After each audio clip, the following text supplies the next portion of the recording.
Assalamualaikum warahmatullahi wabarakatuh. Alhamdulillahirabbil alamin. Salatu wassalamu ala asyrafil anbiya'i wal mursalin Sayyidina Muhammadin wa ala alihi wa ashabihi wa min tabi'ahu ila yaumiddin. Qala Allah ta'ala ya ayyuhalladzina amanu kutiba alaikumus syiyam kama kutiba alal ladzina min qablikum la'allakum tattaqun. Amma ba'd. Bapak Ibu yang kami hormati, pertama marilah kita panjatkan puji syukur kita kepada Allah Subhanahu wa taala atas rahmat, hidayah, Islam dan iman kepada kita semua. Alhamdulillah pada hari ini kita dapat bermuajahah lewat online. Semoga kita selalu senantiasa diberi kesehatan, terutama saat pandemi saat ini. Bapak Ibu yang kami hormati, kita nanti akan belajar tentang puasa, kesempurnaan puasa itu bagaimana, apakah puasa kita selama ini itu sudah diterima atau sudah sah, dan bagaimana masalah-masalah yang dihadapi ketika saat puasa. Lalu apakah yang kita lakukan itu membatalkan puasa atau tidak, sehingga yang mengakibatkan puasa kita diterima atau tidak. Baiklah Bapak Ibu, saya akan membacakan dari kitab Isyam ini ya. Ini adalah kalangan Kiai Syekh Zainal Abidin yarhamullah. Semoga belajar kita nanti bisa bermanfaat buat kita semuanya dan tentunya mendapatkan ridha Allah Subhanahu wa taala. Amin Allahumma amin. Sebelumnya mari kita mulai dengan membaca Ummul Kitab Suratul Fatihah agar belajar kita diberi manfaat dan tentunya kita semua diberi kesehatan. Amin. Ala hadiniyah as-salihah al-Fatihah. A'udzubillahi minasyaitonir rajim. Bismillahirrahmanirrahim.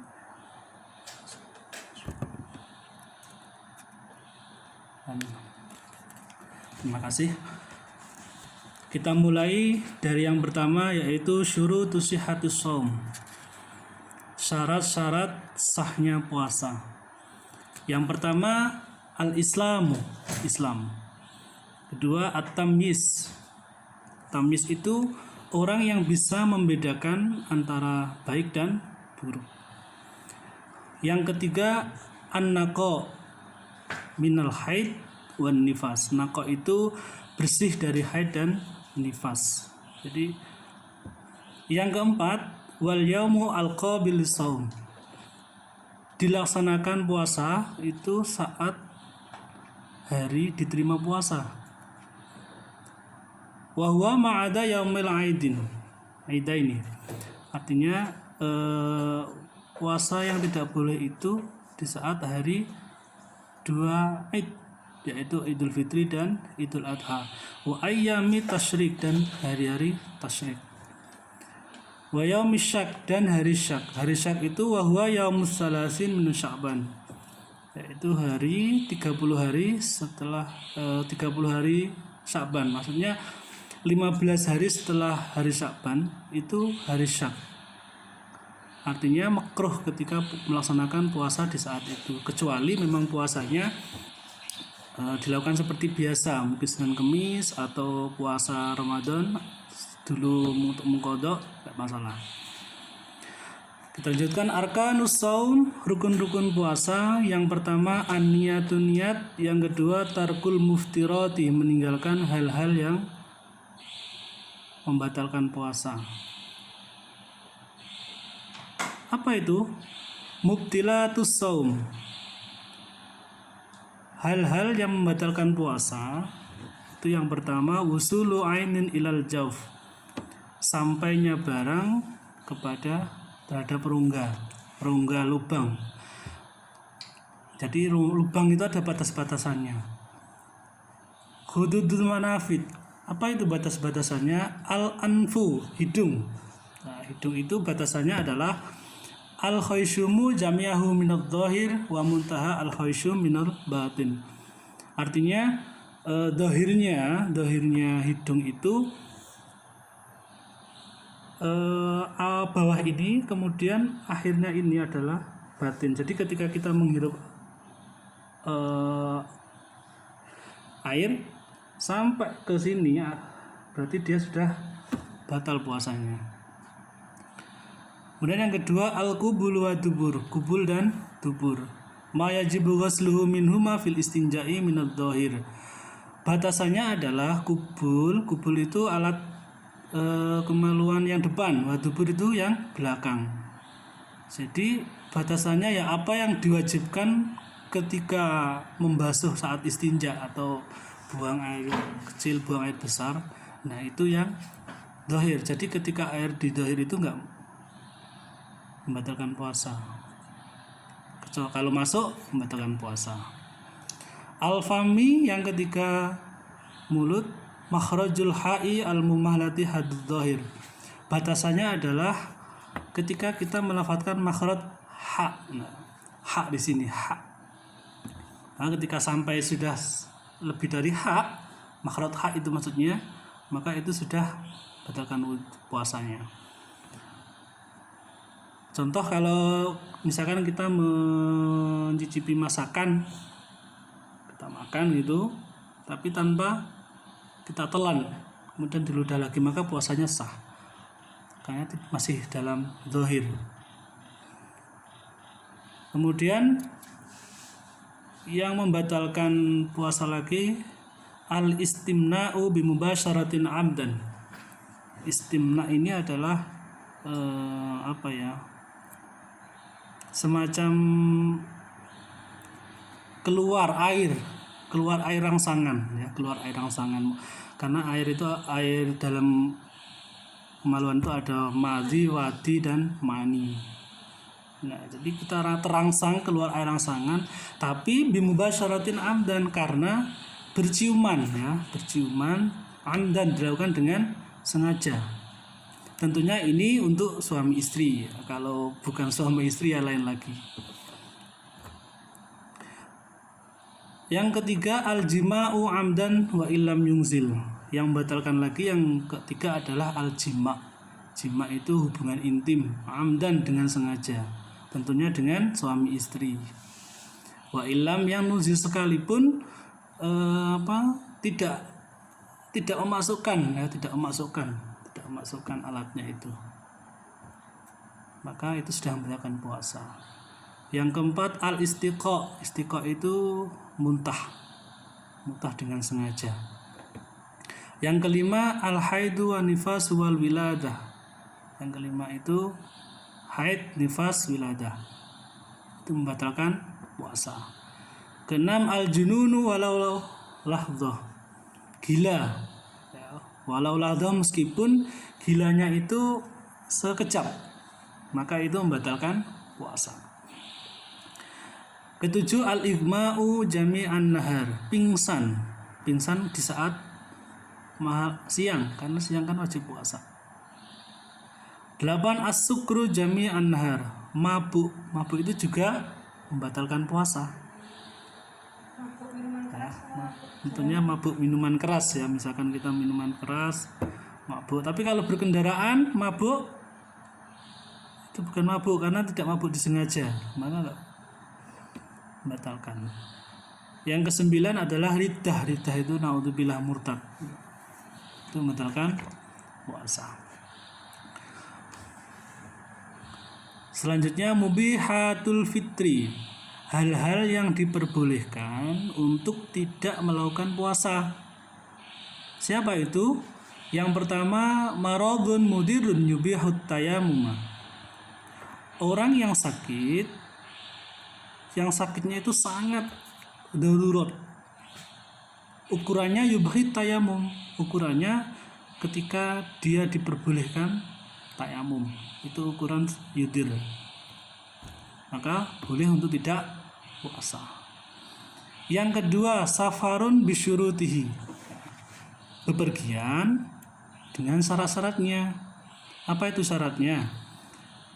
Yang pertama, ayyakuna tawilan 16 farsah. Jadi perjalanannya itu 16 farsah jauhnya. 16 farsah itu kalau dikilometerkan ya sekitar 81 km.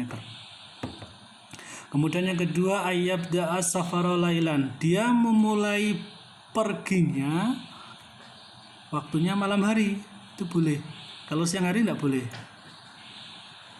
Yang ketiga, ayyufariqa umron al baladi qabdal fajri, jadi dia sampai di luar daerah itu sebelum terbitnya fajar. Misalkan kita dari Palembang, kita sampai OI itu sebelum fajar. Kalau setelah fajar maka tidak boleh puasa, maka wajib puasa artinya. Yang keempat, alla yakuna fi maksiat, tentunya tidak boleh perginya itu karena maksiat. Yang kelima, alla yakuna hailan, perginya tidak jelas tempatnya di mana, itu enggak boleh. Alla yakuna mudi mas safari, atau perginya itu untuk selamanya, misalkan pergi kemana dia tidak akan kembali lagi, nah maka tidak boleh untuk membatalkan puasa, maka wajib puasa. Tuh. Kemudian ada beberapa kasus wujubul qada'i ma'a wujubil imsak. Jadi ada orang yang diwajibkan untuk mengqadha puasa, namun juga diwajibkan untuk imsak. Imsak itu berpuasa. Nah, siapa itu? Man ta'ammadal al-iftara bi ghairi udhrin, orang yang sengaja membatalkan puasa dengan tanpa udzur, enggak ada maka dia wajib puasa dan besoknya juga wajib mengqadha. Yang kedua, tarikun niyati lailan. Nah, orang yang meninggalkan atau orang yang tidak niat pada waktu malam, maka saat itu dia tetap puasa dan besok juga wajib mengqadhanya. Yang ketiga, man tasahhara danan baqa al-laili fabana khilafuhu, orang yang menyangka sahur menyangka malam hari padahal sudah subuh, sudah waktunya habis, maka dia tetap wajib puasa dan besok juga wajib mengqadha. Atau sebaliknya, man aftara dhannan al-ghuruba fabana khilafu, atau orang yang menyangka sudah maghrib ternyata belum, nah maka wajib puasa dan besok juga wajib mengqadha. 5, man sabaqahu ma'ul madmadah awil istinsyak, orang yang memasukkan istinsyak, sengaja istinsyak itu wudu, dan airnya itu sampai sini tadi itu, sampai hidung ya, maka itu dia wajib puasa dan besok juga wajib qadha. Atau orang sengaja mandi keramas tapi airnya masuk ke telinga misalkan, nah maka saat itu dia wajib puasa dan wajib mengqadhanya. Yang keenam, man aftara yaumasyak fabana min Ramadan, atau orang yang menyangka hari Ramadan ya, padahal masih belum, atau maka dia wajib untuk mengqadhanya. Kasus selanjutnya, wujubul qada'i ma'anad bil imsak, orang yang diwajibkan mengqadha puasa, wajib mengqadha puasa, tapi ma'anad bil imsak, dia tidak membatalkan puasa, itu disunahkan. Artinya ketika saat ini dia misalkan melakukan sesuatu, dia tetap puasa, itu sunnah, nggak wajib. Kalau tadi wajib, dan besok wajib mengqadha. Siapa itu?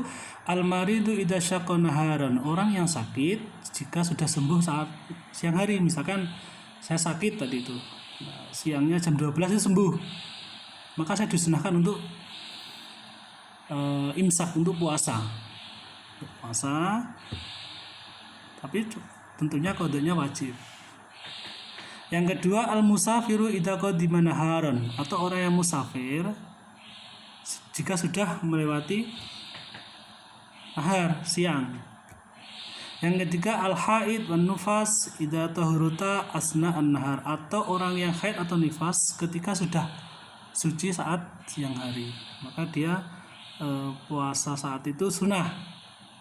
Mau puasa ya boleh, sunnah mau enggak ya enggak apa, tapi wajib qada. Selanjutnya, wujubul qada'i ma'al fidyah, orang yang wajib mengqada dengan fidyah. Apa fidyah itu? Fidyah itu adalah memberi fakir miskin makanan pokok yang ada di negara tersebut. Itu fidyah. Nah, siapa orang yang wajib qada dan fidyah? Yaitu diwajibkan pada yang pertama, alaman akhara qada'a Ramadan hatta dakhala Ramadanu akhara. Orang yang mengakhirkan, menunda mengqada Ramadan padahal Ramadan sudah lewat. Misalkan tahun kemarin punya qada 7 hari gitu. Nah, sekarang sudah Ramadan, dia belum mengqada tahun kemarin, maka besoknya dia wajib membayar fidyah. Fidyah Ramadan yang dulu itu dan qada. Yang kedua, wajib ala man aftara li khaufin ala ghairihi ka iftarin murdi'in au hamilin li waladihima. Orang yang tidak puasa karena takut ya, artinya takut itu khawatir ya, khawatir sakit. Orang yang kalau puasa nanti saya takut sakit, atau orang yang hamil gitu ya, dia takut terhadap kesehatan bayinya ya, bayinya bukan dirinya, bayinya, maka dia wajib qada dan wajib membayar fidyah. Yang ketiga, man aftara lingqadi musyrifin alal ghab, orang yang buka ya,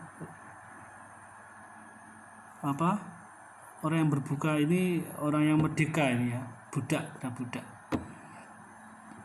Kemudian yang selanjutnya, wujubul fidyati qatun, orang yang wajib hanya membayar fidyah saja. Siapa itu? Yang pertama, li syaikhin kabirin la yaqdiru 'ala shaum, orang yang sudah tua sekali, la yaqdiru 'ala shaum, tidak mampu untuk melaksanakan puasa, maka dia hanya wajib fidyah, tidak wajib mengqada puasa. Kemudian yang kedua, limaridin la yurja bur'uhu, atau orang yang sakit yang tidak bisa diharapkan sembuh. Jadi sakitnya itu sangat parah, nggak mungkin akan sembuh, maka dia wajib hanya fidyah saja. Oke, itu saja. Semoga bermanfaat dan kita akhiri dengan bacaan hamdalah. Alhamdulillahirabbil alamin. Kurang lebihnya kami mohon maaf. Billahi taufiq wal hidayah ila aqwamit thoriq. Assalamualaikum warahmatullahi wabarakatuh.